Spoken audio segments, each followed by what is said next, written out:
ఈ ప్రపంచంలో అందరికంటే పెద్ద నిజం ఏదైనా ఉంది అంటే అది చావు మాత్రమే. మనిషి ఎంత తెలివైనవాడైనా, ఎంత శక్తివంతుడైనా, ఎంత ధనవంతుడైనా సరే మరణం నుంచి ఎవరూ తప్పించుకోలేరు. కానీ ఎవరైనా మనల్ని వదిలి వెళ్లిపోతున్నప్పుడు వాళ్ళు ఎక్కడికి వెళ్లారు అనేది ప్రశ్న. అసలు ఇప్పుడు వాళ్ళకి ఏం జరుగుతోంది? వాళ్ళు మనల్ని చూస్తున్నారా? మళ్ళీ ఇంటికి తిరిగి వస్తారా? ఆ ఆత్మ బాధలో ఉందా లేక ప్రశాంతంగా ఉందా? ఇవే సందేహాలు మెదులుతూ ఉంటాయి. గరుడ పురాణం ప్రకారం మరణం అనేది ముగింపు కాదు, అది ఆత్మ యొక్క అత్యంత రహస్యమైన ప్రయాణానికి ఆరంభం. ఈ ప్రయాణంలో శరీరం ఉండదు, పేరు ఉండదు, కేవలం మనం చేసిన కర్మలు, వాటి ఫలితాలు మాత్రమే ఉంటాయి. చనిపోయిన ఆ క్షణంలో ఆత్మ శరీరం నుంచి బయటకొస్తుంది, సరిగ్గా పంజరం నుంచి పక్షి బయటకొచ్చినట్టు. కానీ ఆ పక్షి వెంటనే ఎగరలేదు, ఎందుకంటే పంజరం విరిగిపోయిందని దానికి అర్థం కాదు. అది తన శరీరాన్ని చూస్తుంది, ఏడుస్తుంది, కుటుంబ సభ్యుల్ని చూస్తుంది, అంత్యక్రియల ఏర్పాట్లు కూడా గమనిస్తుంది. కానీ ఇదంతా తన కోసమే జరుగుతోందని ఆ ఆత్మకు అర్థం కాదు. మరణించిన వెంటనే ఆత్మ ఒక రకమైన గందరగోళంలో ఉంటుంది. తాను ఇంకా బ్రతికి ఉన్నానని అనుకుంటూ ఉంటుంది. అందరూ తనను ఎందుకు పట్టించుకోవడం లేదా అని ఆశ్చర్యపోతుంది. ఇదంతా ఆ ఆత్మ ఊహకన్నదు. అప్పుడే యమదూతలొస్తారు.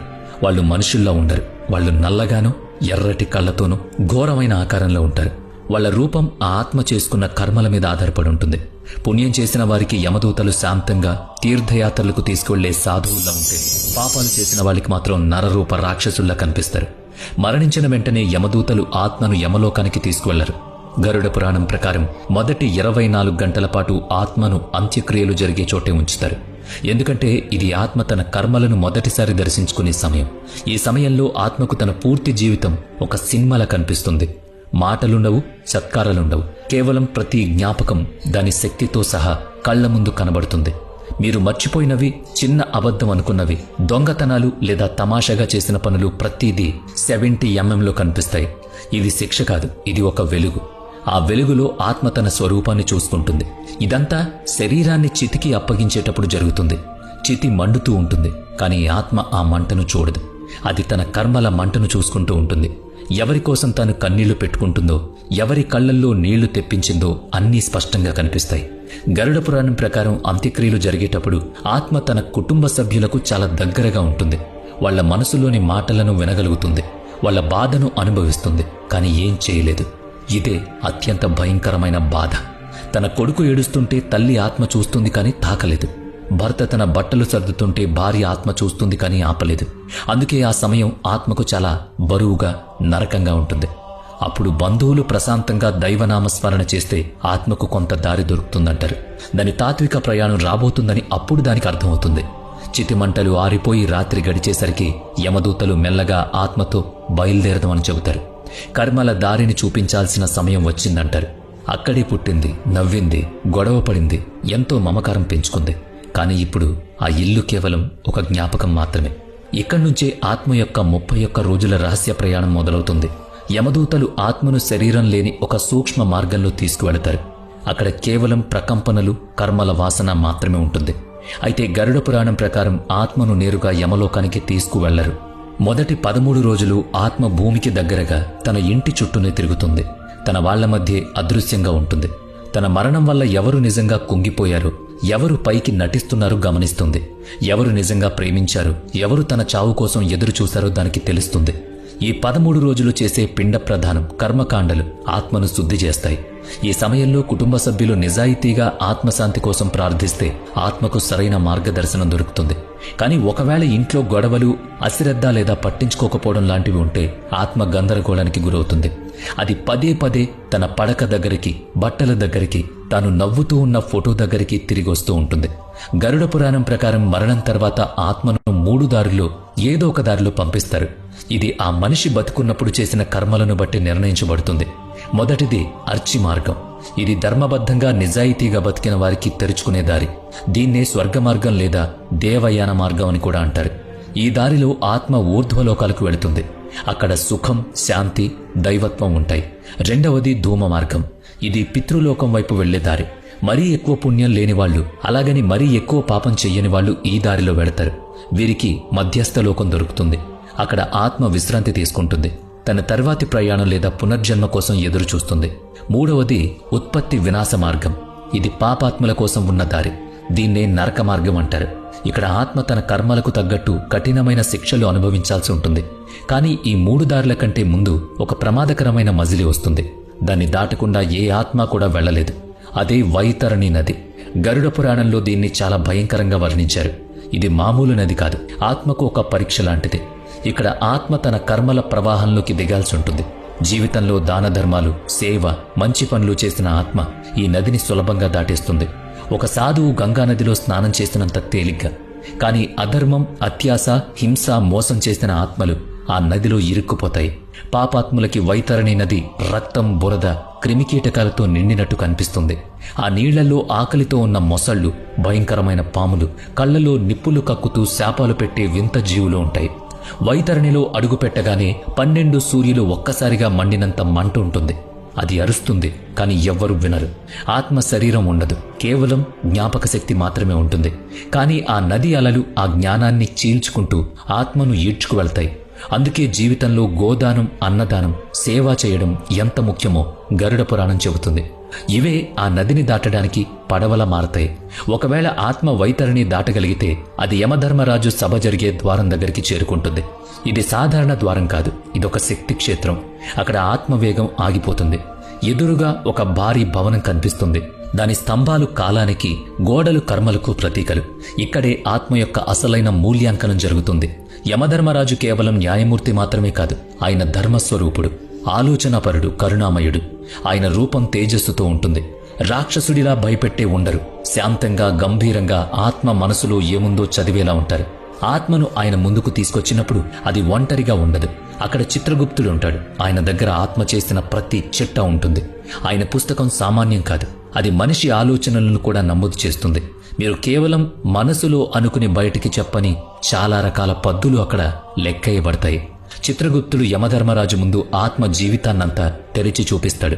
ఒక నేరస్తుడు తన తప్పును ఒప్పుకున్నట్టుగా ఆత్మ తన జీవితాన్ని తానే చూసుకుంటూ తీర్పు కోసం వేచుంటుంది. పాపపుణ్యాల లెక్క సంఖ్య ఉండదు, లోతులో ఉంటుంది. ఒక వ్యక్తి ఒకసారి ఆకలితో ఉన్నవాడికి ప్రేమతో అన్నం పెడితే ఆ ఒక్క పుణ్యం 1000 పాపాలను కడిగేస్తుంది. అదే ఇంకో వ్యక్తి రోజూ పూజలు చేసిన అహంకారంతో ఉంటే ఆ పూజలకు ఫలితం ఉండదు. అక్కడ మోసం, వాదనలు పనిచేయవు, కేవలం సత్యం మాత్రమే. చివరికి ఆత్మను స్వర్గానికి, పితృలోకానిక లేక నరకానిక ఎటువైపు పంపాలనే నిర్ణయం తీసుకుంటారు. ఆత్మ చాలా గొప్ప పుణ్యకార్యాలు చేస్తుంటే యమధర్మరాజు స్వయంగా లేచి నిలబడతాడు. దేవతలతో కలిసి స్వర్గద్వారం వరకు సాగనంపుతాడు. అక్కడ ఆత్మ దివ్యమైన కాంతితో కలిసిపోతుంది. కాని పాపాలతో నిండిన జీవితం గడిపుంటే వారి ముందు నరకద్వారం తెరుచుకుంటుంది. గరుడ పురాణం ప్రకారం నరకం అనేది ఒకే చోట ఉండేది కాదు. అక్కడ అనేక లోకాలుంటాయి. ఒక్కో ప్రత్యేకమైన పాపానికి ఒక్కో కఠినమైన శిక్ష. ఇప్పుడు ఏ పాపం చేసినా ఆత్మను ఏ నరకానికి పంపుతారో వినండి. మొదటిది తామిశ్ర నరకం. ఇతరుల ఆస్తిని లాక్కున్న వాళ్ళు, సోదరుల వాటా ఎగ్గొట్టిన వాళ్ళు, ఆడవాళ్లను మోసం చేసిన వాళ్ళు ఇక్కడికి వస్తారు. ఇక్కడ ఆత్మను ఇనుప గొలుసులతో కట్టేసి చిమ్మ చీకటిలో పడేస్తారు. అక్కడ సమయం, శబ్దం, స్పృహ అన్నీ చచ్చిపోతాయి. రెండవది అంధతామిశ్రం. అబద్ధాలతో ఇతరులను, ముఖ్యంగా గురువులను లేదా జీవిత భాగస్వామిని మోసం చేసిన వాళ్ళు ఈ నరకానికి వెళతారు. ఇక్కడ ఆత్మను ఎప్పుడూ గందరగోళంలో ఉంచుతారు. అది పదే పదే కింద పడుతూ, దెబ్బలు తింటూ స్పృహ కోల్పోతూ ఉంటుంది. మూడవది రౌరవ నరకం. ఇతరులను హింసించిన వాళ్ళు, జంతువులను బాధ పెట్టిన వాళ్ళు ఇక్కడికి వస్తారు. ఈ నరకంలో మరిగే నూనె, మండుతున్న మంటలు, గాజు పెంకులు ఉంటాయి. ఆత్మకు బాధ తెలిసాక స్పృహను అలాగే ఉంచి శిక్షిస్తారు. నాలుగవది కుంభీపాకం. వేటగాళ్లు మాంసం రుచి కోసం జంతువులను చంపేవాళ్ళు ఇక్కడికి వస్తారు. ఈ నరకంలో ఆత్మ పూర్తిగా స్పృహ కోల్పోయేదాకా పదే పదే మరిగే నూనెలో ముంచుతారు. ఐదవది కాలసూత్ర నరకం. తల్లిదండ్రులను బాధ పెట్టిన వాళ్ళు, పెద్దలను, గురువులను అవమానించిన వాళ్ళు ఇక్కడికి వస్తారు. ఇది మంటలతో నిండుంటుంది. ఇక్కడ ఆత్మను మండుతున్న ఇనుము మీద విరామం లేకుండా నడిపిస్తారు. ఆరవది అసిపత్రవ నరకం. ధర్మం పేరుతో మోసం చేసిన వాళ్ళు, ప్రజలను తప్పుదోవ పట్టించేవాళ్ళు ఇక్కడికొస్తారు. ఇది అన్నిటికంటే కఠినమైన నరకం. ఇది కత్తుల్లాంటి ఆకులున్న అడవి. ఆత్మను పరిగెత్తిస్తూ ఆ ఆకులతో శరీరాన్ని చీల్చేస్తారు. గరుడ పురాణంలో ఇలాంటివి 28కి పైగా నరకలోకాలున్నాయి. ఇవన్నీ ఆత్మలోని ఏదో ఒక దోషాన్ని శుద్ధి చేయడానికి ఉంటాయి. ఈ శిక్షలు శాశ్వతం కాదు. నరకమనేది ఒక శుద్ధి కేంద్రం లాంటిదని, పాప ఫలితం అనుభవించాక ఆత్మ తర్వాతి జన్మకు సిద్ధమవుతుందని గరుడ పురాణం చెబుతోంది. అయితే ఆత్మ తర్వాతి జన్మలో మనిషిగా పుడుతుందా, లేక జంతువుగా, పక్షిగా, చెట్టుగా పుడుతుందా అనే ప్రశ్న వస్తుంది. దీనికి సమాధానం ఆత్మ యొక్క ప్రవర్తన, అది చేసుకున్న కర్మలు, సంస్కారాల మీద ఆధారపడి ఉంటుంది. సృష్టిలో 84 లక్షల జీవరాశులు ఉన్నాయని గరుడ పురాణం తెలుపుతోంది. ఇందులో కేవలం మనిషి జన్మలో మాత్రమే కర్మలను సరిదిద్దుకునే అవకాశం, మోక్షం పొందే అర్హత, దైవాన్ని తెలుసుకునే శక్తి ఉంటాయి. మిగిలినవన్నీ కేవలం కర్మఫలాన్ని అనుభవించడానికి పుట్టినవే. ఇక్కడ ఆలోచించే శక్తి ఉండదు. నరకంలో పాపాలను అనుభవించిన తర్వాత ఆత్మ ఏ జన్మకు అర్హమో యమధర్మరాజు, చిత్రగుప్తుడు నిర్ణయిస్తారు. ఆత్మ చేసిన పుణ్యం ఇంకాస్త మిగిలుంటే లేదా గత జన్మలో ఏదైనా ఒక మంచి పని చేసినా మళ్లీ మనిషి జన్మ దొరుకుతుంది. కానీ ఇంకా స్వార్థం, హింస, కోరికలు, అహంకారం మిగిలుంటే ఆ గుణాలకు తగ్గ శరీరంలోకి పంపిస్తారు. క్రూరత్వం చూపించిన వాళ్లు మాంసాహార జంతువులుగా పుడతారు. అత్యాశ ఉన్నవాళ్లు కీటకాలుగా, ఎలుకలుగా లేక ఆహారం కోసం అలమటించే పక్షులుగా మారతారు. కామంతో జీవితం గడిపిన వాళ్లు కుక్కలు, పందుల వంటి జన్మలెత్తుతారు. ధర్మాన్ని, గురువును అవమానించిన వాళ్లు రాయిగానో, చెట్టుగానో, నిర్జీవ వస్తువుగానో మారిపోతారు. కానీ ఒకసారి నిజమైన మనసుతో సేవ, ప్రేమ చూపించిన మళ్లీ మనిషిగా పుట్టే అవకాశం ఉంటుంది. గరుడ పురాణం ప్రకారం కొంతమందికి నరకమంటే భయం ఉండదు. శిక్ష అనుభవిస్తే సరిపోతుంది కదా అనుకుంటారు. కానీ నిజమైన భయం దారి తప్పిపోవడంలో ఉంటుంది. కొందరి ఆత్మలు నరకానికి వెళ్లలేక, పునర్జన్మ పొందలేక మధ్యలో ఇరుక్కుపోతాయి. వీటిని దయ్యాలు, భూతాలు, పిశాచాలు అంటారు. ఇవి శరీరాన్ని వదల్లేవు, కొత్త శరీరాన్ని పొందలేవు. చనిపోయే సమయంలో విపరీతమైన కోరికలు, కోపం లేదా ఆస్తి మీద, ఇంటి మీద మమకారంతో చనిపోయిన వాళ్లు ఇలాంటి దుస్థితిని ఎదుర్కొంటారు. ఎవరైతే తమ కోరికలు తీరలేదని బాధపడుతూ ఉంటారో వారి ఆత్మలు అసంపూర్ణంగా ఉండిపోతాయి. అలాంటి ఆత్మలు ఒక ప్రత్యేకమైన తిథిలోనో, రోజులోనో లేదా ఒక ప్రత్యేకమైన స్థలంలోనో పదే పదే కనిపిస్తూ ఉంటాయి. తన బంధాలు తెగిపోయే వరకు ఆ ఆత్మకు పునర్జన్మ ఉండదు. అందుకే ఆత్మను ఈ బంధాల నుంచి విడిపించడానికి శార్ధం, తర్పణం, పిండ ప్రదానం జరుగుతూ ఉంటాయి. ఆ ప్రత్యేక తిథుల్లో నువ్వులు, పవిత్ర జలంతో తర్పణం వదిలినప్పుడు ఆత్మకు ఒక దివ్యమైన సంకేతం అందుతుంది. ఇక తాను ముందుకు వెళ్ళొచ్చని దానికి అర్థమవుతుంది. ఇవన్నీ పూర్తయి నరక బాధలు అనుభవించి బంధాలు తెంచుకుని కర్మకాండలు ముగిశాక ఆత్మ తన పునర్జన్మ కోసం గర్భంలోకి ప్రవేశిస్తుంది. గరుడ పురాణం ప్రకారం పునర్జన్మ అనేది స్వచ్ఛమైన విజ్ఞానం మరియు అదృశ్య శక్తి కలయిక. ఆత్మ ఒక గర్భాన్ని ఎంచుకున్నప్పుడు కేవలం తల్లిదండ్రులు మాత్రమే ఎంచుకోదు. తాను తర్వాతి పాఠం ఎక్కడ నేర్చుకోవాలో ఆ కర్మభూమిని కూడా ఎంచుకుంటుంది. ఆత్మ తల్లి గర్భంలోకి ప్రవేశించగానే తన గత జన్మను మర్చిపోతుంది. ఎందుకంటే అది మళ్లీ మాయా అనే ముసుగులోకి అడుగు పెడుతుంది కాబట్టి. గరుడ పురాణం ప్రకారం గర్భంలోకి వచ్చేటప్పుడు ఆత్మ కేవలం శరీరాన్ని మాత్రమే తీసుకోదు. తన పాత కర్మలను, తీరని కోరికలను, సంపాదించుకున్న గుణాలను కూడా తనతో పాటే తెచ్చుకుంటుంది. గర్భంలోకి వచ్చినప్పుడు మొదటి క్షణంలోనే ఆత్మకు ఈ జన్మ ఎందుకొచ్చిందో తెలుస్తుంది. ఎవరు తన తండ్రి అవుతారో, ఎవరు తన తల్లి అవుతారో, తన కోసం ఎలాంటి సుఖదుఖాలు ఎదురు చూస్తున్నాయో దానికి ముందే తెలుస్తుంది. గరుడ పురాణంలో చెప్పిన దాని ప్రకారం గర్భంలో ఉన్నప్పుడు ఆత్మకు పూర్తి స్పృహ ఉంటుంది. తల్లికి కలిగే ప్రతి భావనను అది అనుభవిస్తుంది. తల్లి భయం, ఆమె ప్రేమ, ఆమె తినే ఆహారం, ఆమె శరీర ఉష్ణోగ్రత అన్నీ ఆత్మను ప్రభావితం చేస్తాయి. అంతేకాదు తల్లి మాట్లాడే మాటలు కూడా గర్భంలో ఉన్న ఆత్మ మీద చెరిగిపోని ముద్ర వేస్తాయి. అందుకే గర్భవతిగా ఉన్నప్పుడు భాగవతం, రామాయణం, భగవద్గీత లాంటివి వినాలని చెప్తారు. అప్పుడే ఆత్మకు మంచి సంస్కారాలు అబ్బుతాయి. గరుడ పురాణం ప్రకారం గర్భంలో ఉన్న ఆత్మ ప్రతిరోజు ఒక శ్లోకాన్ని జపిస్తుందట. దాన్ని జన్మవరణ మంత్రం అంటారు.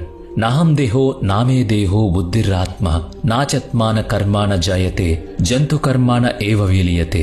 దీని అర్థమేంటంటే, నేను ఈ శరీరాన్ని కాదు, ఈ బుద్ధిని కాదు, నేను ఆత్మను. కర్మల వల్లే నేను పుడుతున్నాను, ఆ కర్మల వల్లే నేను లీనమైపోతున్నాను. ఇది ఆత్మ యొక్క మేల్కొలుపు. ఇక గరుడ పురాణం ప్రకారం గర్భంలో ఉన్న 9 నెలల్లో ఆత్మ మెల్లగా తన గత జన్మ నీడ నుంచి బయటపడుతుంది. కానీ చివరి నెలల్లో శరీరం గట్టిపడ్డం మొదలయ్యాక ఆత్మకు భయం వేస్తుంది. మళ్లీ ఎవరో తనను బంధిస్తున్నట్టు అనిపిస్తుంది. పుట్టడానికి సరిగ్గా ముందు ఒక్క క్షణంలో ఆత్మకు అన్ని గుర్తొస్తాయి.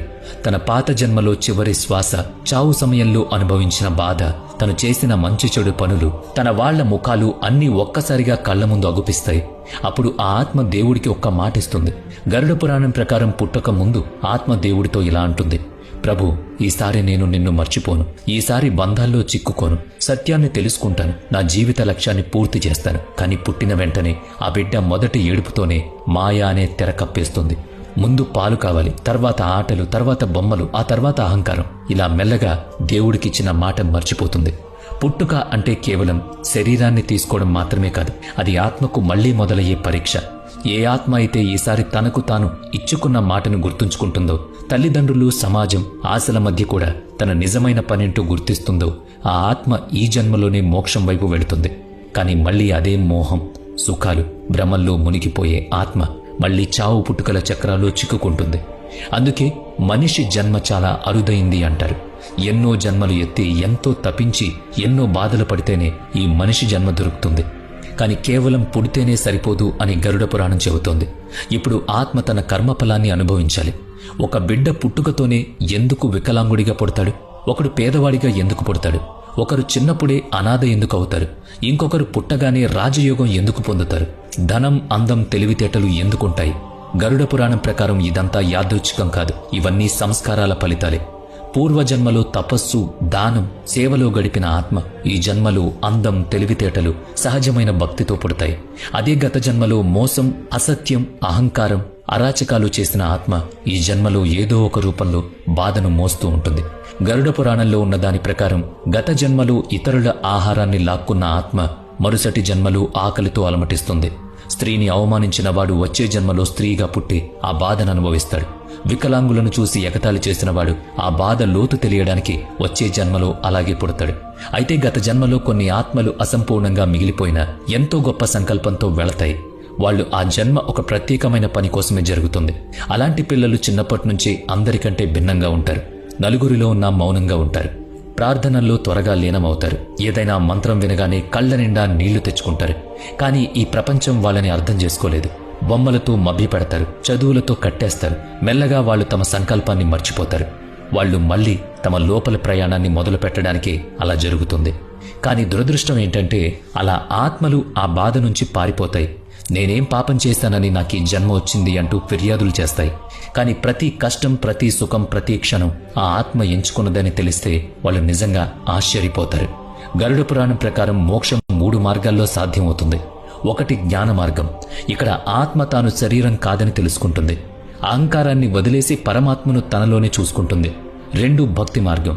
ఇక్కడ ఆత్మ ఎలాంటి స్వార్థం, కోరికలు లేకుండా దేవుణ్ణి ప్రేమిస్తుంది. నేను అనేది పోయి నువ్వే అనేది మిగులుతుంది. 3 కర్మ మార్గం. ఇక్కడ చేసే ప్రతి పని దేవుడికి అర్పించడమే. అంటే సర్వం శ్రీకృష్ణార్పణం అన్నట్టు. ఫలితం మీద ఆశ ఉండదు, గుర్తింపు కావాలనే కోరిక ఉండదు. ఎప్పుడైతే ఆత్మలో ఈ 3 మార్గాలు కలుస్తాయో అప్పుడు అది లోపల నుంచి మెల్లగా శుద్ధి అవుతూ ఉంటుంది. ఒకరోజు శరీరం రాలిపోతుంది, కానీ ఆత్మ మాత్రం ఆగదు. యమదూతలు రారు, వైతరణి నది దాటాల్సిన అవసరం ఉండదు. నరకం, స్వర్గం, పునర్జన్మ ఏవీ ఉండవు. కేవలం ఒక ప్రశాంతమైన వెలుగు కనిపిస్తుంది. గరుడ పురాణం ప్రకారం మోక్షం పొందిన ఆత్మను తీసుకువెళ్లడానికి దేవదూతలొస్తారు. వాళ్ళు ఆత్మను బ్రహ్మలోకం వైపు తీసుకువెళతారు. అక్కడ ప్రశ్నలు ఉండవు, తీర్పులు ఉండవు, న్యాయం ఉండదు. కేవలం మౌనం. ఆ మౌనాన్నే శాస్త్రం శివుడు అని పిలుస్తోంది. సముద్రంలో నీటి బొట్టు పడినట్టు ఆత్మ ఆ మౌనంలోకి ప్రవేశిస్తుంది. అది తన ఉనికిని కోల్పోదు, సంపూర్ణత్వంలో లీనమవుతుంది. గరుడ పురాణం ప్రకారం ఇలాంటి ఆత్మలు మళ్లీ తిరిగి రావు. ఎందుకంటే ఈ ప్రపంచం ఒక నాటకమని వాటికి అర్థమైపోతుంది. ఇప్పుడు ఆ ఆత్మ ఆ నాటకంలో పాత్రధారి కాదు, కేవలం సాక్షి మాత్రమే. కానీ మోక్షం పొందే ఆత్మ ప్రత్యేకమైంది ఏమీ కాదు. అది మనలో ఒకటి. ఒకప్పుడు ఏడ్చిన వాళ్లే, కృంగిపోయిన వాళ్లే, దారి తప్పిపోయిన వాళ్లే. కానీ చివరికి తనలో ఉన్న ఆత్మ అనే వెలుగు గుర్తుపట్టిన వాళ్లే. కాబట్టి మరణమనేది కేవలం శరీరానికి ముగింపు మాత్రమే. ఆత్మ ప్రయాణానికి అది మళ్లీ ఆరంభం. ఈ ప్రయాణం వైతరణి నుంచి యమలోకం దాకా సాగుతుంది. ఆ తర్వాత పునర్జన్మ, ప్రారంధం మళ్లీ అదే. అందుకని చచ్చేలోపు కొన్ని మంచి పనులు